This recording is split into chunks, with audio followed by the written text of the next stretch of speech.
सावन के इस पवित्र महीने में हम कर रहे हैं सावन मास महात्म्य। अगर भक्तों आप भी कथा सुनने के इच्छुक हों तो आज हमारी कथा का 8वां अध्याय है। अगर आप हमारे चैनल पर नए हैं तो चैनल सब्सक्राइब कर लें और बेल आइकन प्रेस कर लें। तो शुरू करते हैं आज की कथा। बुध तथा बृहस्पतिवार व्रत की कथा। भगवानंद शंकर बोले, सनत कुमार, अब मैं ताप पाप को हरने वाले बुध तथा बृहस्पति के व्रत को कहूँगा, जिनको श्रद्धा व प्रेम के साथ करने से प्राणी को उत्तम सिद्धि की प्राप्ति होती है। ब्रह्मा जी ने चंद्रमा को ब्राह्मणों के राज्यासन पर अभिषिक्त किया था। किसी समय चंद्रमा ने श्री बृहस्पति की तारा नामक स्त्री को देखा। वह संपूर्ण लक्षण संपन्न, उमड़ती जवानी युक्त, रमणीय, रूपराम्य संपन्न थी, बहुत रूपवान थी। चंद्रमा उस रूप की खान अत्यंत सुंदर तारा को देखकर उस पर मोहित हो काम के वश हो गया और अपने बल से गुरु पत्नी का उपभोग किया।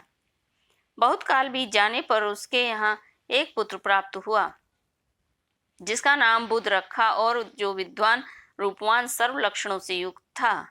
बृहस्पति अपनी पत्नी की तलाश करते हुए चंद्रमा के यहाँ पहुंचे और उससे कहा, मेरी पत्नी मुझे वापस लौटा दो। तुमने गुरु पत्नी के साथ गमन कैसे किया? इस पाप से भला तुम्हारा किस प्रकार छुटकारा होगा? इस पाप से तुम्हारी बुद्धि किस प्रकार मारी गई? अब तुम चुपचाप मेरी स्त्री को मुझे वापस लौटा दो और स्वयं प्रायश्चित करके पाप से रहित हो जाओ। यदि तुम इस वापस नहीं लौटाओगे तो मैं इंद्र की सभा में जाकर तुम्हारे इस पाप को कहूँगा। बृहस्पति के इस प्रकार कहने पर भी चंद्रमा ने तारा को नहीं लौटाया। जब बृहस्पति देव सभा में गए और वहां जाकर फरियाद की कि मेरी पत्नी चंद्रमा ने अपहरण कर ली है और वह मांगने पर भी पत्नी को लौटा नहीं रहा। हे इंद्र, आप देवराज हैं, आप चंद्रमा से कहकर मेरी पत्नी मुझे वापस दिलवा दीजिए, नहीं तो चंद्रमा ने जो पाप किया है वह आपको भी लगेगा। मेरी इस बात में रत्ती भर भी संशय की गुंजाइश नहीं है, क्योंकि राज्य का पाप शास्त्र के प्रमाण से राजा को भी भोगना पड़ता है। दुर्बल का बल राजा है, ऐसा पुराणों में कहा गया है। इंद्र ने चंद्रमा को बुलवाया और उससे कहा, हे चंद्र, गुरु बृहस्पति की पत्नी वापस लौटा दो। किसी दूसरे की पत्नी के साथ गमन करने को पाप कहते हैं, लेकिन गुरु की पत्नी के साथ गमन करने को महापाप कहते हैं। हे चंद्र, तुम गुरु की पत्नी बिना विचारे ही वापस लौटा दो। देवराज इंद्र के ऐसे वचन सुनकर चंद्रमा ने कहा, आपके आदेश के अनुसार मैं इनकी पत्नी को इनको वापस लौटा दूंगा, मगर मैं अपना पुत्र इनको बिल्कुल नहीं दूंगा, क्योंकि यह पुत्र मेरा है। चंद्रमा की इस बात से देवताओं को संशय पैदा हो गया, यह पुत्र किसका है? यह तो तारा ही ठीक ठीक बतला सकती है। उन्होंने बृहस्पति की पत्नी तारा को बुलाकर पूछा, हे कल्याणी, तुम सच सच कहो कि यह पुत्र किसका है, झूठ बिल्कुल नहीं बोलना। लज्जा से संपन्न तारा ने कहा, यह बालक चंद्रमा का औरस तथा बृहस्पति का क्षेत्रज पुत्र है। अब आप जिसको उचित समझे दे दीजिए। तारा की बात सुनकर देवताओं ने बालक बुध चंद्रमा को दे दिया। गुरु को दुखी देखकर देवताओं ने दोनों को वर दिया। चंद्रमा ने कहा, हे चंद्र, तुम घर जाओ, यह पुत्र तुम्हारा है।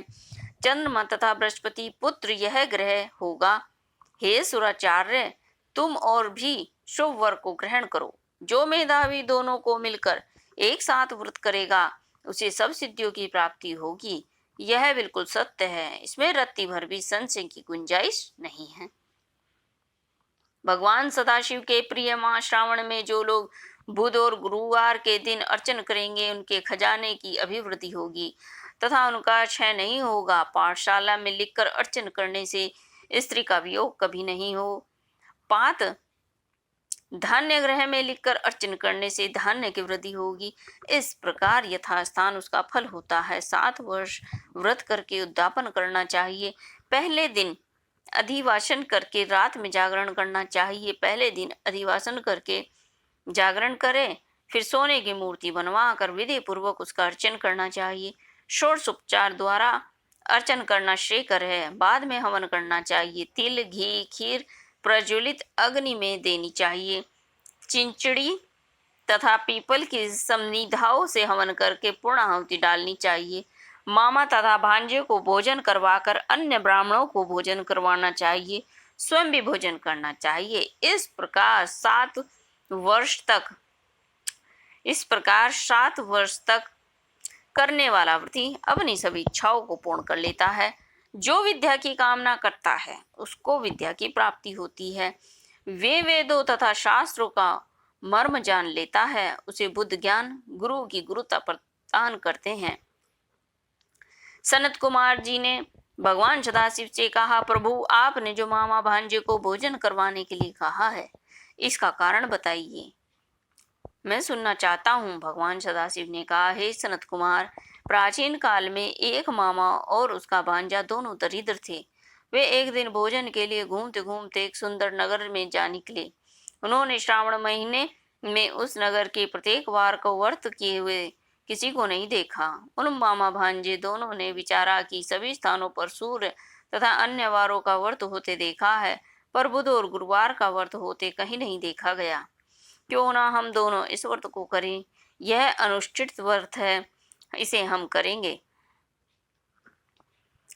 ही करेंगे।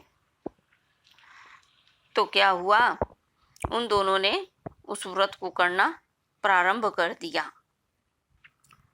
लेकिन विधि विधान न जानने के कारण वह दोनों संशयापन्न हो गए।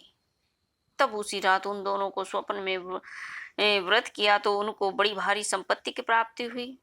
वह दोनों धन कुबेर हो गए। उनका ऐश्वर्य दिनों दिन बढ़ने लग गया। इस तरह पूरे 7 वर्ष तक व्रत करके वह पुत्र पौत्र आदि से संपन्न हो गए। बुध और गुरु दोनों ने प्रत्यक्ष होकर उनको वर दिया, आप दोनों ने हमारे व्रत का सुविचार किया।